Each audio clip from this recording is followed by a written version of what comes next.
Еве со овој голем и многу популарен хит на Лозано ние направивме премин во останатиот дел од студиото, каде што заедно со нашиот денешен гостин говориме на темата транспорт на критично новородени бебиња, а мој денешен гостин и ваш се разбира е доктор Ведран Стојановиќ од Аџибадем Систина, специјалист по педиатрија. Добре ни дојдовте во студиото. Добре најдов и благодарам за поканата. Баш ми е драго што ќе имаме прилика да позборуваме денес. Така, и мене е драго што повторно имаме можност да говориме за битни теми, за сериозни теми, важни од животно значење, особено кога станува збор за животот на најмалите, на бебињата, оние кои што не секогаш имаат среќа да се родат така како што сите замислуваме додека ги очекуваме да дојдат на овој свет. Ајде за почеток прво да кажеме кои новороденчиња имаат потреба од итен транспорт? Па знаете како, постојат поголем број на дијагнози кои што може да захтеваат итен транспорт во првите часови или денови на животот. Едни од тие пациенти се и со кои што ние најчесто работиме, тоа се новородени, родени со одредени кардиолошки мани, односно вродени мани на срцето, кои што еден дел од нив, не сите, захтеваат третман, медицинско следење или интервенција во првите, да речам, денови или недели на животот. Генерално околу 1% од новородените се раѓаат со одредени вродени срцевни мани, но еден само дел од нив му е потребен ваков брз да речам третман во првите денови, така да конкретно едни од тие пациенти кои што захтеваат ваков тип на транспорт се и тие наши пациенти. И сте ги нарекуваме критични. Па да, таа група спаѓа, тоа се критични срцеви аномалии кои што веднаш, значи, доаѓа до влошување многу брзо после раѓањето, така да захтеваат итен транспорт до соодветен центар каде што ќе може да се направи тоа што треба да се направи, односно да се згрижат тие пациенти, да се припремат за следните процедури, да се направи дијагностика и како што веќе оди редот за тоа што ќе зборуваме понатаму. Така. Аџибадем Систина е една од малкуте во регионов која што располага со неонатален итен транспортен сервис. Што подразбира тоа? Знаете како, медицинскиот транспорт е широк поим. Мислам, опфаќа повеќе работи, повеќе типови на транспорт, секако постои разлика и за каков пациент станува збор, педиатриски, адултен, но неонаталниот медицински транспорт е особено специфичен поради повеќе работи, пред се ради специфичната опрема која што треба да имате. За да изведете еден успешен транспорт, нормално морате да имате обучен тим кој што е составен од доктор кој што е одговорен за транспортот, медицинска сестра, понекогаш болничар и шофер секако на комбето, кој што пак ќе речам тој тим мора да биде добро опремен и добро спремен да знае што прави кога иде на таков транспорт. И сега нели обично нашите транспорти, тоа што како пракса го воведовме во изминативе 2-3 години е да ние одиме по пациентот, односно што тоа значи да не доаѓа пациентот кај нас, туку по дојава на нашите колеги од друга болница, друг град, па и друга држава. Еве веќе последните 2 години работиме и со засилено темпо одиме во Приштина, од Косово взимаме пациенти со критични вродени срцеви аномалии. Значи, по нивна дојава, нормално со добра подготовка, припрема за каков пациент станува збор, ние се подготвуваме и тогаш тргнуваме, одиме, го превземаме пациентот и го враќаме назад во нашата институција, каде понатаму продолжуваме со процедурите кои што следат. Така, колку се важни овие први часови, би рекла, подготвеноста и сето она што значи правилен транспорт?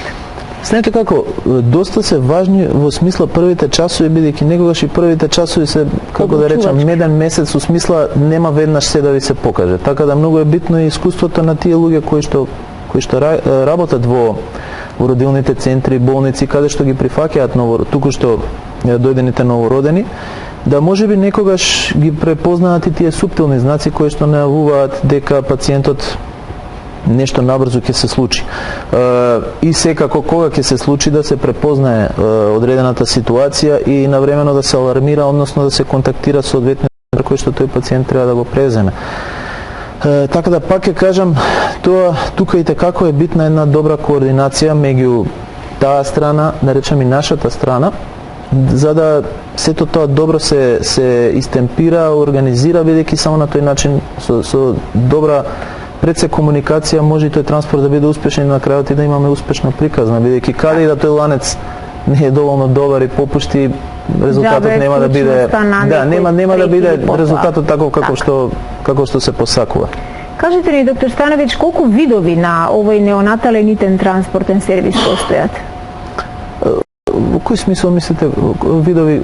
Чисто за нашиот, да. Па знаете како, пак ќе ви кажам, постојат, може би да го поделите и според диагнози, одредени, да речам, тимови, болници работат, транспорт со поинакви индикации. Ние конкретно, нашиот одел работи најчесто со оваа индикација, односно со критичните срцеви мани, но постојат транспорти во други држави, па и во регионот кои што се изведуваат кај неонатуси кои што имаат други проблеми, други вродени аномалии или други критични ситуации. Други држави работат транспорти и со хеликоптери, значи авионски транспорт. Така да постојат и поинакви начини и методи. Нормално тука многу зависи и какви се релациите. Ние сме сепак држава во која што колку толку можете со како да речам со тркала да стигнете до речиси секоја точка за околу 2 часа, но по големи држави не може тоа да си го дозволат и мораат некогаш овој транспорт да го вршат и со други превозни средства, со хеликоптер. Например, конкретно тоа што во Австрија сум го видел, они многу често користат хеликоптери за овој тип на транспорти, бидејќи се лесно мобилни, може да слетаат речиси секаде и да подигнат пациент брзо и лесно и истиот да го пренесат таму каде што сакаат брзо и безбедно. Така да се надеваме дека и ние можеби во иднина ќе имаме можност тоа да го реализираме. Јас некаде имам информација и дека Омега е првиот часовничарски бренд кој што има и летечка болница, каде што во болница лекуваат деца во критични земји, земји кои што се слабо развиени, но ете тие во болницата имаат обучени своји тимови и им пружаат нега на децата кои што се борат за живот. Споменавте дека не само низ нашава земја, во границите на нашава земја, туку и надвор од границите се случува да често пати интервенирате. Дали сте ограничени со одредена километража, со одредена географска одредница или? Знаете како, сега за сега од транспорт и надвор од границите на нашата земја, како што ви реков, одиме во клиничкиот центар во Приштина и од таму превземаме критични новородени пациенти. Тоа е некоја соработка која што почна пред 2 години и сега за сега навистина добро можам да кажам функционира на обострано задоволство, бидејќи и тие колеги до сега нема реално решение за тие пациенти, бидејќи нема свој соодветен центар кој што би ги изгрижал, така да одреден дел на пациенти кој што би можел сам да најде или да финансира, патуваше на некоја своја рака во други држави, но овој начин тој брз превоз кој што ние транспорт го нудиме и на колегите им олесни работата да може да ги изгрижат тие пациенти кои што инаку претходно не може, а нормално и на фамилиите и на пациентите им понуди некакво решение за тој проблем со кој што се содруваат веднаш во првите денови, ќе речам, после раѓањето. Така да, сега за сега од надворешни транспорти ја работиме таа дестинација и секако градовите во нашата земја кои што ќе не повикаат понекогаш болници во внатрешноста, кога имаат проблем, кога не може да се, мислам, и се сомневаат на одредена патологија која што ние работиме и тогаш ќе не повикаат и ние одиме да го превземеме пациентот. Како е организирано во внатрешноста? По кои протоколи работи, функционира ова возило? Мислите возилото во внатрешност? Знаете како, најбитен дел уствари на возилото и клучниот дел кој што нас не е потребен е транспортниот инкубатор. Транспортниот инкубатор уствари е суштината на превозот, односно на транспортот кој што треба да го вршите. Зошто? Бидејќи транспортниот инкубатор е една, како да речам, така една масивна машина од речиси 200 килограми, која што е на мобилни тркалца и се склопува кога треба да влезете внатре во комбето. Таа во себе, освен што има вградена кутија каде што го сместувате пациентот, која што ја одржува неговата телесна температура, влажност, која што е многу битна за новородено, особено ако е предвремено, што често се случува. Предвремено новородено кој што има тенка кожа, нема подкожно масно ткиво, многу брзо губи топлина и влага. Така да тоа е секако еден сегмент. Второ што тој има вградена машина за дишење, односно респиратор. Се е во тој уред, кој што овие пациенти многу често се на механичка вентилација, односно не дишат сами, туку дишат преку машина за дишење. Подршка. Односно респираторна подршка, така да потоа вие тука ги имате потребните, да речам, работи кои што ви требаат за да ја обслужувате таа машина, како што се аспиратори, кислородни боци, така да пак ќе речам, нели, машината е како битна и комплексна, но многу е важно и колку луѓето кои што ја користат машината се подготвени да навистина искористат, односно се спремни и обучени за тоа, бидејќи кога сте во тоа комбе, тоа не е баш пријатна средина, работна средина, тоа е скучена една кутија во која што сте вие и многу работи што пипкаат и свиркаат, мислам, аларми и монитори. Така да некогаш ви се чини дека тој транспорт од сат и пол трае многу повеќе. Да. 3 или 4 сата, особено ако пациентот не ви е добар и е критичен, ви се гледа далеко секоја дестинација. Така да има своја тежина секако, мислам. Кои се предностите и слабостите, да го кажеме, во ситуации во кои времето е важно, велите дека секоја секунда ви се чини предолга?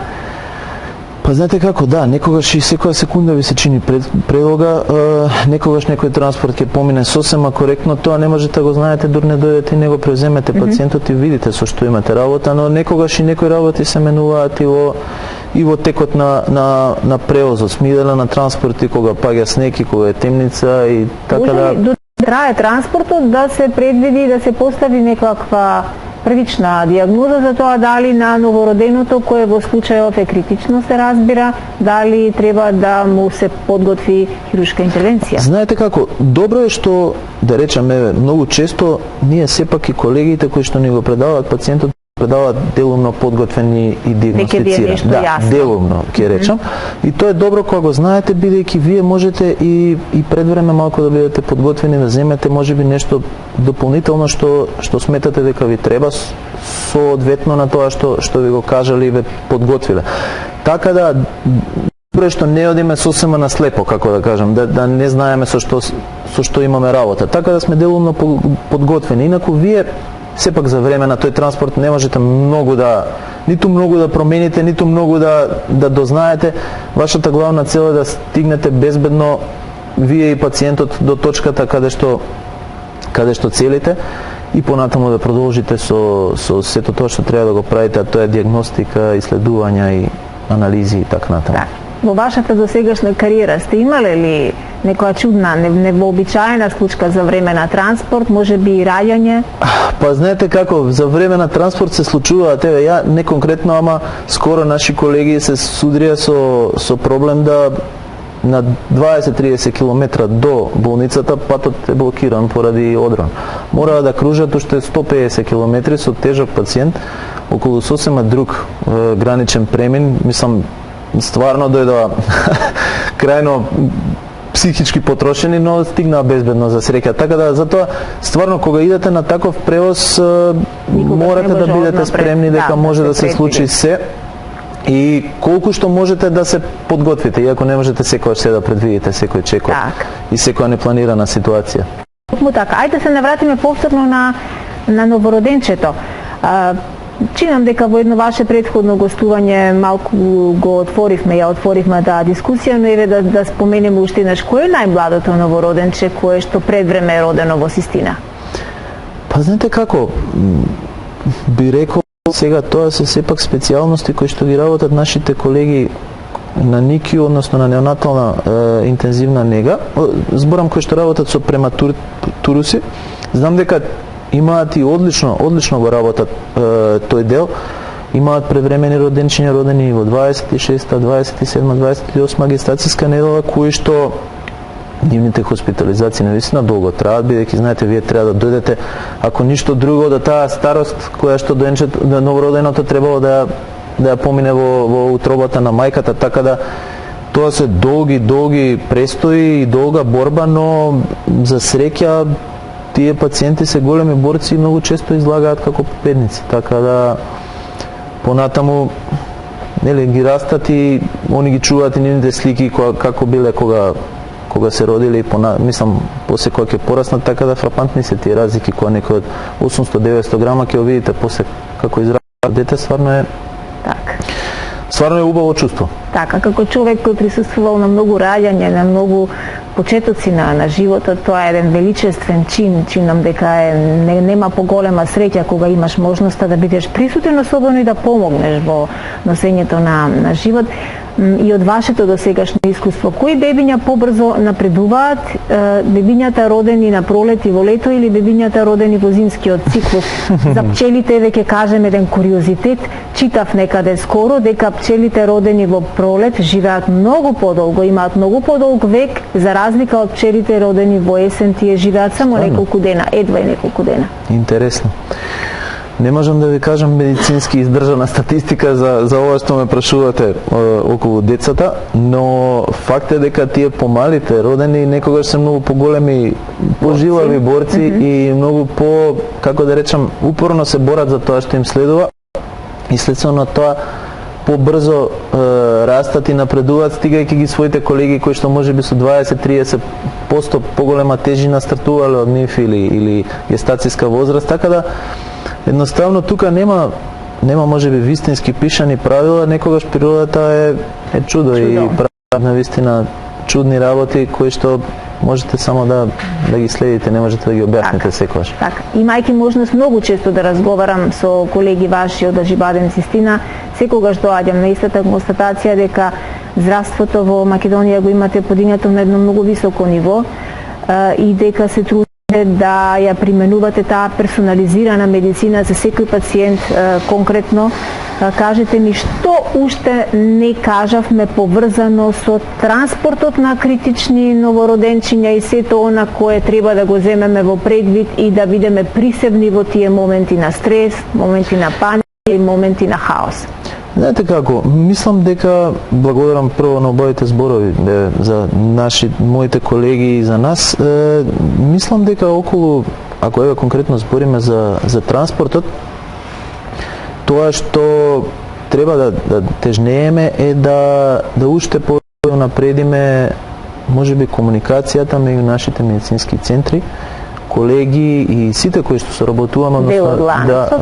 Дел од ланецот, кои што работиме со таа проблематика, да подобро, побрзо, попрецизно соработуваме во интерес на резултатот за нашите пациенти биде подобар. Мислам дека тука има доста простор за напредување и нормално секогаш се може подобро. Да, и нормално секогаш и патната инфраструктура е како битна, што поубави патишта имате, полесно ќе се движите и побрзо ќе стигнете и ќе го пренесете пациентот било до кај вас или до нека друга точка каде што треба да го однесете, така да. Тоа е еден од најгорливите проблеми со кои што чуваме инфраструктурата и сите оние блокади во сообраќајот и како ја отежнуваат оваа состојба на транспорт, но пак добрата вест е тоа дека е Систина една од единствените во регионот која што ја има таков обучен тим и возило за транспорт на критично новородени бебиња. Доктор Стојановиќ, ви благодарам многу што и ова утро бевте тука со корисни информации, многу важни информации, особено за младите родители и брачни парови. По некоја следна прилика и на некоја следна тема повторно ќе се дружиме.